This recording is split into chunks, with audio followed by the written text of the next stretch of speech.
À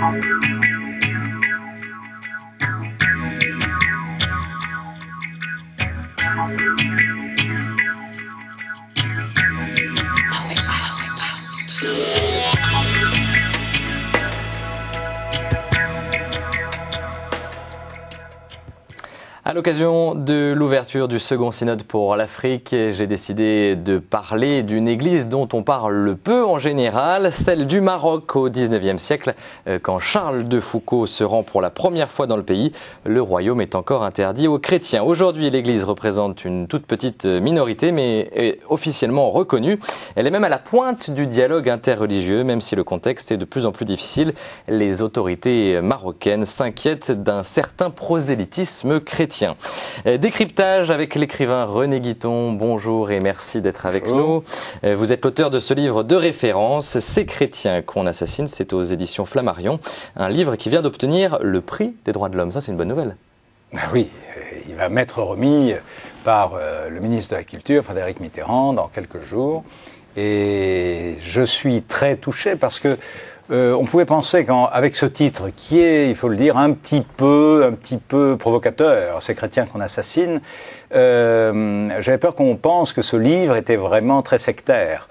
Et en réalité, oui, si je fais malheureusement la carte du monde des persécutions antichrétiennes, je termine ce livre sur l'ouverture, qui est mon domaine depuis toujours, l'ouverture non seulement aux trois religions, mais aux civilisations, aux trois religions monothéistes, mais aussi aux civilisations. Et je montre aussi tous les efforts qui sont faits dans des pays auxquels on ne pense pas pour que ce dialogue des civilisations existe, se perpétue et aille plus loin même que parfois on ne le pense en France. Je vous ai invité pour parler du Maroc, car le Maroc, finalement, c'est un peu chez vous. Vous y avez passé votre enfance et votre adolescence, et vous y retournez régulièrement avec un dernier épisode assez douloureux que vous allez nous raconter. Oui, en effet, le Maroc, c'est ma terre, mais ma terre de jeunesse, et où j'y ai enterré mon père. J'ai enterré mon père, j'avais 10 ans et demi, et dans des conditions très, très marquantes, très douloureuses. Et ma mère avait pris à ce moment-là un caveau à 2 places. C'était à Casablanca, qui est une très grande ville, très moderne. Et mes parents, enfin mon père a été donc enterré au cimetière européen, qui est un grand cimetière bien entretenu, avec des murailles immenses, un portail en bronze immense, gardien jour et nuit, etc., etc. Je dis tout ça parce qu'on est un peu à l'abri là des profanations.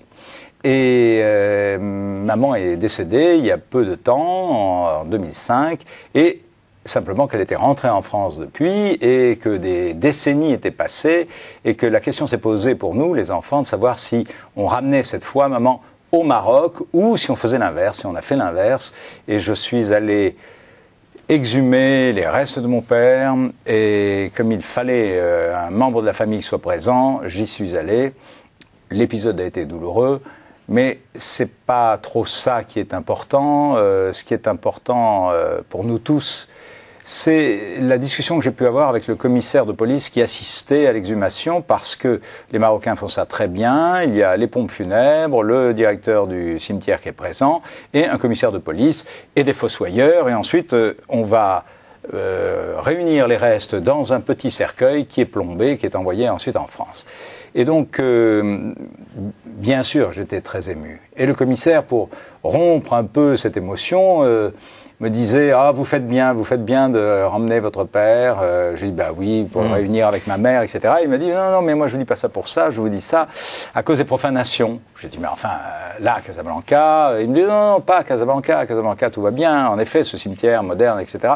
Mais à quelques kilomètres de Casablanca et dans le reste du bled, eh bien, il y a énormément de profanation. Je lui dis, mais comment, pour voler les bijoux, pour arracher les dents en or, etc. Il me dit, pas du tout, vous n'y êtes pas, des mœurs bien plus moyenâgeuses que ça. Et voilà, il y a des marabouts qui prennent les restes des Européens, qui sont forcément des chrétiens dans leur esprit, et qui sont, disons-le, des Blancs aussi, cette population d'Europe, et qui en font des gris-gris. Et sur ces gris-gris, eh bien, si on a acheté ces gris-gris, qu'on les a consommés en décoction ou autre, je sais, c'est terrible, mais vous m'avez fait parler de ça, eh bien, on va acquérir tout ce que les chrétiens, les blancs, les européens, les occidentaux ont, et par conséquent, ça va jusqu'au droit du sang, jusqu'au visa, jusqu'au droit de la terre, du sol, ça dit etc. beaucoup sur la réalité aujourd'hui au Maroc. Tout de suite, je vous propose de partir au Maroc. Quelle est la place des chrétiens justement aujourd'hui dans la société marocaine? Explication Sophie Lenné. Au Maroc, 99% des habitants sont musulmans. Le roi Mohamed VI a pour titre commandeur des croyants. Son rôle, veiller au respect de l'islam dans le royaume. Outre les musulmans, seuls les juifs sont considérés comme des ressortissants marocains en raison de leur présence très ancienne. Quant aux chrétiens, ils représentent 0,6% de la population. La plupart d'entre eux sont des catholiques étrangers relevant de 70 nationalités. Mais il y a aussi des néo-protestants, surtout évangéliques, parmi lesquels des Marocains convertis. L'Église catholique entretient d'excellentes relations avec le Maroc. En août 1985, le pape Jean-Paul II avait répondu à l'invitation du roi Hassan II et s'était rendu dans le royaume. Grâce à l'instauration d'un dialogue entre les deux hommes, l'Église catholique jouit d'un statut privilégié. Elle peut exercer librement ses activités pastorales et posséder des biens pour ses œuvres éducatives. Cependant, la sonnerie des cloches est interdite depuis 1960 et la vente des Bibles en arabe n'est pas autorisée. La liberté de culte est garantie dans ce pays. Par contre, la loi punit toute personne qui tente de détourner un Marocain de sa foi. L'Église catholique s'abstient de s'adonner à tout ce qui pourrait s'apparenter au prosélytisme, contrairement aux églises évangéliques qui dérangent de plus en plus le gouvernement. René Guiton, est-ce qu'il y a des catholiques marocains? Peu, très peu, très peu. La population catholique est composée aujourd'hui d'abord de ces retraités français qui vont au Maroc vivre avec leur retraite, où ils vivent beaucoup mieux qu'en France, à tout point de vue, déjà avec le temps, parce qu'il y fait beaucoup plus soleil qu'ailleurs, et puis que finalement la retraite qu'ils ont en France leur permet de vivre beaucoup mieux économiquement lorsqu'ils sont au Maroc. Ça, ce sont les nouveaux catholiques du Maroc. Mais autrement, des catholiques marocains, il y en a, mais ils sont très rares. Et on les compte davantage chez les Berbères. Il y a des immigrés aussi d'Afrique noire qui viennent s'installer au Maroc ou en tout cas qui sont en transition. C'est exactement ça. Ils sont plutôt pour aller en Europe. Des Marocains peu, des étrangers oui, et ces étrangers ne sont pas nécessairement que des Français. Bien sûr, cette population dont je viens de parler, des retraités majoritaires, je parle de population chrétienne, catholique, mais en effet, d'Afrique subsaharienne remontent des populations qui sont catholiques et qui sont là en transit et qui rêvent de rejoindre l'Occident. Ça crée d'ailleurs des tensions à certains endroits parce que les nouvelles générations n'ont pas l'habitude d'avoir des catholiques à leur porte. Et pendant notamment les fêtes religieuses, ces populations qui viennent d'Afrique subsaharienne se posent un petit peu n'importe où et forcément dans les endroits proches des bidonvilles, etc., célèbrent leurs fêtes, ce qui dérange un petit peu des musulmans qui sont là, pour certains, qui voient aussi vous savez, les problèmes se mélangent. C'est-à-dire que dans ce cas-là, lorsqu'ils restent sur le territoire, ils vont prendre des emplois aux Marocains qui sont là, eux, depuis toujours. Et alors, on les considère à la fois comme des subsahariens, mais à la fois comme des chrétiens. Enfin, il y a une espèce d'amalgame négatif. Voilà. Il y a aussi une présence protestante évangélique de plus en plus importante qui inquiète les autorités marocaines. Quelle est l'ampleur de cette présence évangélique, de ces conversions protestante? Oui, alors il faut relativiser parce qu'il y a maintenant avec Internet, tout paraît démesuré bien sûr, et c'est vrai qu'il y a des batailles de sites, et sur les sites, comme on peut dire n'importe quoi, eh bien il y a des excès, c'est certain. Donc une librairie qui vend des livres occidentaux en français notamment, et parmi ces livres il y a une Bible, on va la qualifier de librairie prosélyte, et quand c'est pas évangélique, etc. Bon, mais il faut relativiser, ça n'a rien à voir avec les pays voisins, notamment avec l'Algérie. D'accord. La situation au Maroc est beaucoup plus calme, même si il y a des cas épisodiquement, ou encore en 2008, des trappistes américains, nord-américains, ont été expulsés, mais parce que là aussi la situation était très peu claire. On n'a pas su s'ils avaient péché par excès de démonstration, mais en tous les cas, on les a priés de partir. Et alors c'est vrai que l'action de l'Église évangélique, qui n'est pas nécessairement sur le terrain, mais parfois par-dessus toutes les frontières, et je vais vous donner un exemple. Par Internet, par exemple. Par exemple, oui, bien sûr par Internet, mais aussi par la radio. Et le plus loin possible, c'est-à-dire même dans des endroits où finalement Internet n'arrive pas, mais où la radio arrive, eh bien, il faut la relativiser. Ce ne sont pas des troupes évangéliques qui sont sur le territoire et qui avancent pour évangéliser. Non, ça c'est une vision qui est donnée par certains sites. Hein. Donc certains se convertissent par la radio et par Internet, en gros. Oui, un exemple, j'ai rencontré un jeune qui avait la roue de son vélo voilée et qui a demandé à ce que je l'emmène. La première question qu'il m'a posée dans la voiture, c'était de quelle religion es-tu? D'habitude, on vous dit d'où viens-tu? Là, non, de quelle religion es-tu? Ben, j'ai dit, je suis catholique. Il m'a dit, et moi, je suis baptiste. Et donc, j'étais assez étonné parce que c'était vraiment au fin fond du désert. Et je lui dis, mais comment ça tu es baptiste? Comment tu es devenu baptiste? Il m'a dit, j'écoutais sur les ondes longues des émissions de France et de la nuit, et à 1h ou 2h du matin, il y a une émission qui vante la Bible. Ils savaient pas trop ce que c'était. Et comme ils offraient la Bible gratuitement, eh bien je l'ai commandé, ils me l'ont envoyé. C'est comme ça qu'il est devenu chrétien. Et je suis devenu baptiste, et je suis, attention, ce qui est très important, avec des groupes à Azrou, à Fès, qui sont tous marocains, devenus baptistes, et qui le sont devenus par la radio. Est-ce que cette présence protestante et évangélique ou ces conversions posent problème indirectement à l'Église catholique?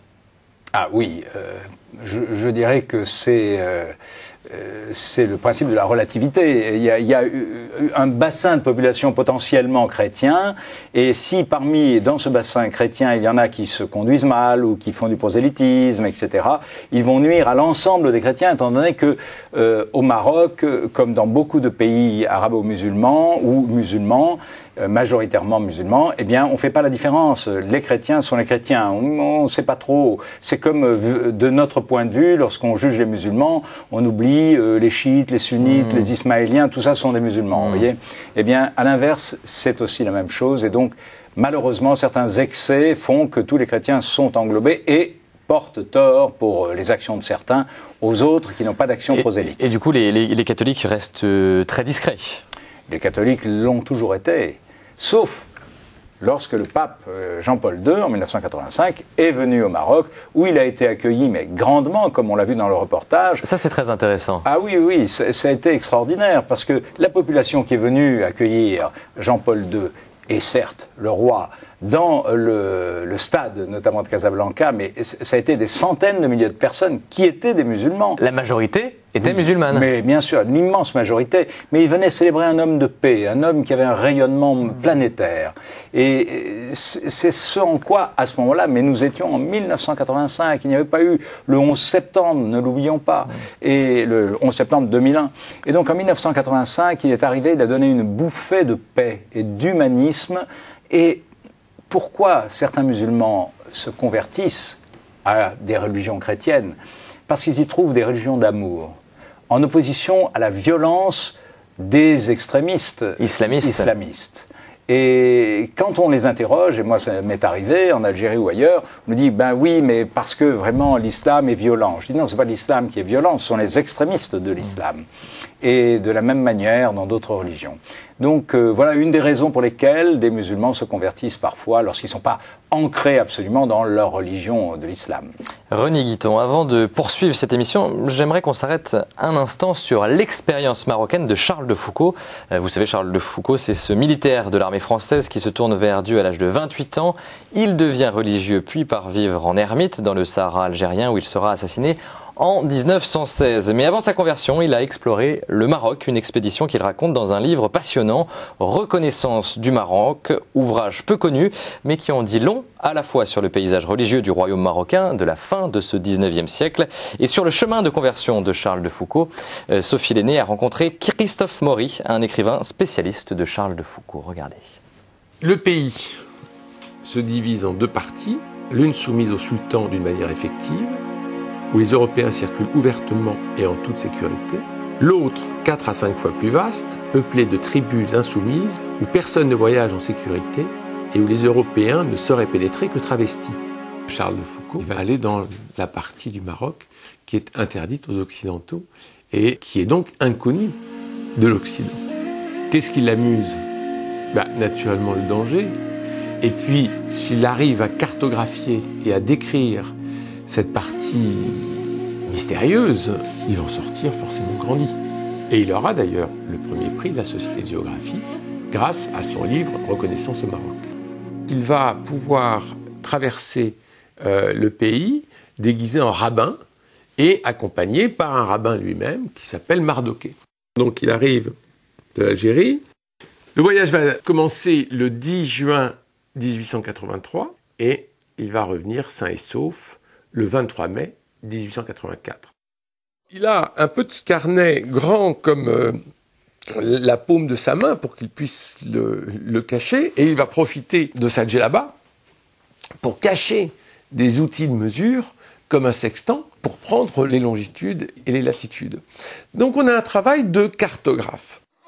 Alors Foucault va avoir une expérience d'homme caché. Il va aussi avoir une expérience très intéressante de rencontrer les communautés israélites au Maroc. Il m'interroge sur l'astronomie. Les Juifs lui ont rapporté que j'étais grand astronome. Sa personnalité spirituelle est en train de naître tout doucement. Oui, il y a eu la fascination pour l'islam. Ça, on l'avait vu déjà en Algérie. Bon. Il la retrouve au Maroc. Mais il ne la vit pas, puisqu'il vit du côté juif.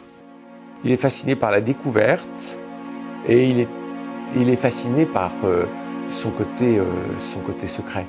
C'est-à-dire, on se pose toujours la question, jusqu'à la fin de sa vie, est-ce que Foucault était espion, oui ou non ? Bon, moi je le crois. Je crois que, tout près qu'il était, il faisait du renseignement pour l'armée française. Et là, il a un peu ce sentiment de vivre dans le danger, de vivre déguisé, de toujours avoir un peu ce rôle un peu à la James Bond. Dans cette contrée, comme le Blad as-Siba tout entier, on ne va jamais sans armes. C'est un livre tout à fait intéressant. Parce qu'aujourd'hui, on le connaît, le Maroc. Et là, Foucault, non seulement il décrit ce qu'il voit, mais il s'y décrit lui-même. D'autres que lui auraient parlé des robes des femmes. Et lui va parler des fusils et des armes. Et donc, on a, à travers ce livre Reconnaissance au Maroc, on a un portrait très intéressant de la personnalité même de celui qui deviendra le père de Foucault à un moment donné. Voilà, et puis pour aller plus loin dans la biographie de Charles de Foucault, ce très bon livre de Christophe Maury, Charles de Foucault, c'est aux éditions Pygmalion. C'est intéressant ce qu'on apprend par Christophe Maury. Finalement, il y avait des juifs au Maroc, mais pas de chrétiens, puisque Charles de Foucault se déguise en rabbin. Oui, il y avait des Juifs depuis la nuit des temps, depuis les invasions romaines, depuis que l'Afrique du Nord était la Mauritanie tingitane, de Tengis, Tanger. Et à ce moment-là, les esclaves étaient juifs et les esclaves s'enfuyaient. Lorsqu'ils s'enfuyaient, ils partaient dans les montagnes et ils tombaient sur des tribus berbères qui n'avaient aucune religion, qui s'en préoccupaient même pas. Mais les voyant célébrer leurs rituels, eh bien, se sont convertis naturellement. Par contre, vous parlez d'un cordon sanitaire que le Maroc avait érigé contre les chrétiens à l'époque. Pourquoi contre les chrétiens ? C'est un épisode, non, moi je n'en parle pas, c'est Maury qui en parle, de ce cordon sanitaire que finalement Charles de Foucault a franchi. Les raisons objectives de cet anti-christianisme à l'époque, j'avoue que moi je ne les connais pas trop. On est dans les époques des conquêtes d'Afrique du Nord et donc là encore les chrétiens sont forcément les envahisseurs et donc on peut imaginer que ce cordon ait été établi contre les chrétiens mais contre les envahisseurs à vrai dire. Et puis après il y a le protectorat français. Oui, là les chrétiens arrivent évidemment. Comment ça se passe entre musulmans et chrétiens à ce moment ? Là encore, ça se passe bien. Et puis, n'oublions pas la figure hautement emblématique de Lyautey, qui va parvenir justement à pacifier ce Maroc en évitant les batailles trop sanglantes, mais surtout en respectant énormément l'islam. Et ça a été d'ailleurs le cas dans toute la colonisation, le respect de la religion.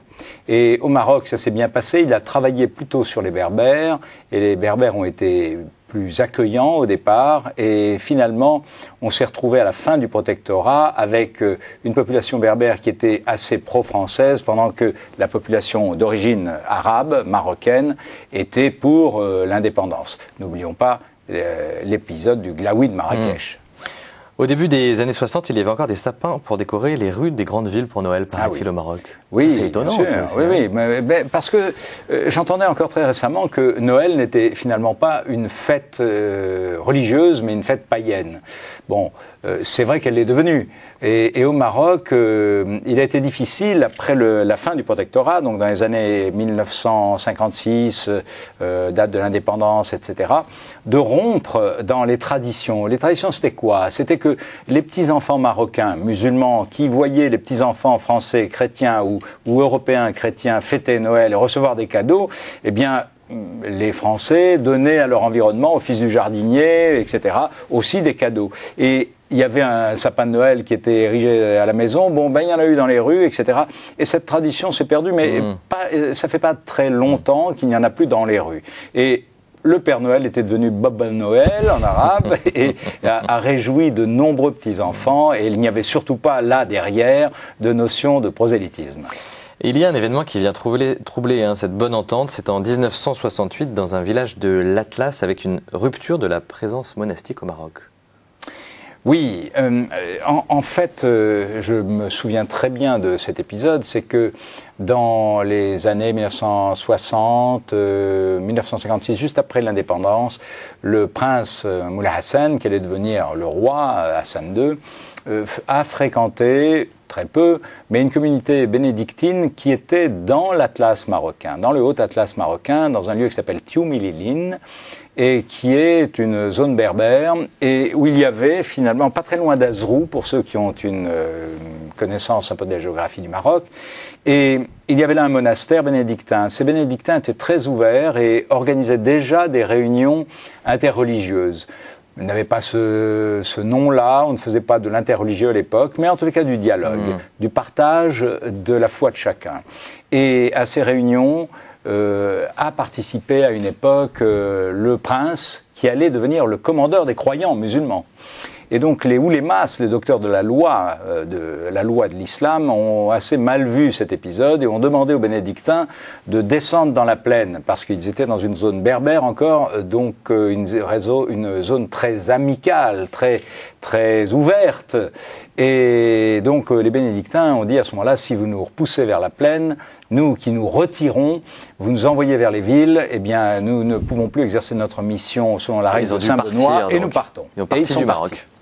Ils sont partis, et la visite de Jean-Paul II, bien des années plus tard, en 1985, a ouvert la porte à un retour de la vie monastique au Maroc. Et c'est un certain Christian de Chergé, prieur des Trappistes à Tibérine, qui fut invité à créer une annexe de Tibérine au Maroc, en fait. Finalement. Exactement, c'est-à-dire que Monseigneur Michon, évêque de Rabat, après la visite du pape en 85, s'est retourné vers Christian de Chergé, prieur de Tibérine en Algérie, et lui a dit « c'est le moment ». Les Marocains ont accueilli, à travers le pape, les catholiques avec chaleur. Eh bien, c'est le moment de faire venir, de créer maintenant, de revenir, de remplacer ces bénédictins. Et donc, à Fès, c'est hautement symbolique, car c'est la grande ville coranique, a été créée une communauté des Trappistes de Notre-Dame de l'Atlas de Tibérine, et qui va avoir une histoire jusqu'à nos jours, puisque elle a été fondée en 1989. En l'an 2000, elle s'est déplacée parce que trop petite, l'espace était trop restreint, l'espace qu'ils avaient à Fès, et se sont déplacés à Midelt, qui est de l'autre côté de l'Atlas, marocain, et ont monté la Kasba Myriam, la maison de Marie, en quelque sorte, qui est devenue l'annexe de Tibérine en Algérie. Depuis, les moines de Tibérine ont été assassinés, mais finalement, c'est donc bien 1996. au Maroc que l'héritage de Tibérine oui, se vit aujourd'hui. puisque les deux moines rescapés, Amédée et Jean-Pierre, rescapés de la tuerie de Tibérine, de l'enlèvement et de la tuerie de Tibérine, sont ensuite allés rejoindre en l'an 2000 leurs frères trappistes du Maroc, des frères trappistes français qui sont au Maroc, et y ont vécu jusqu'à il y a peu de temps, puisque Amédée, qui était né à Ypone, à Bonn, en Algérie, finalement est mort à Midelt l'année dernière, le 27 juillet 2008, et Jean-Pierre, le dernier des rescapés, vit encore de nos jours, bien que malade. Il nous reste 30 secondes d'émission. Un mot pour définir, selon vous, l'avenir des chrétiens du Maroc et de cette Église catholique au Maroc. Et malheureusement, cet avenir est lié à l'avenir des islamistes. Et parce que c'est eux qui aujourd'hui attisent les braises sur lesquelles les chrétiens se brûlent. Autrement, bien sûr que s'il n'y avait pas ces extrémistes-là, s'il n'y avait pas aussi cette poussée évangélique, même par Internet, les chrétiens et les catholiques au Maroc sont les bienvenus. Merci René Guiton. Je rappelle le titre de votre ouvrage, Ces chrétiens qu'on assassine. C'est aux éditions Flammarion qui a reçu le prix des droits de l'homme. À très vite sur KTO.